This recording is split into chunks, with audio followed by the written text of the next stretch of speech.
Hi there, my name is Brandt, and my new collection of over 60 textures just dropped. I'm going to show you how easy it is to use an Evoto. I'm in Evoto, I'm in the library, I have this image. I'm going to come here to edit, I'm going to go to backdrops, and all I'm going to do is load the backdrop. Once you download these textures, you'll see you have 60 textures in here. You can import all of them or just choose one of them as you need. Doesn't have to be maternity, you can use them on anything you want. You always want to make sure that when you're using the texture, you pay attention to the light direction. The light is coming from here, so you want to make sure that you're paying attention to that. Now you can rotate these.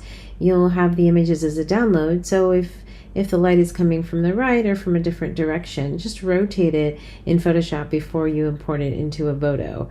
So all you're going to do is, find the right backdrop that you want to use, depending upon your image. That's, to me, always the hardest part. And we're just going to come in here. I think this one has a beautiful glow and the light's coming from this way. And I'm going to here, and then I'm just going to click.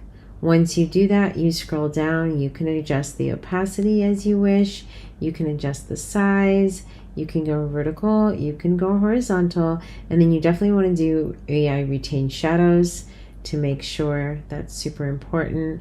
And there you go. You have a beautiful image that took seconds to do. I hope you enjoy my latest collection.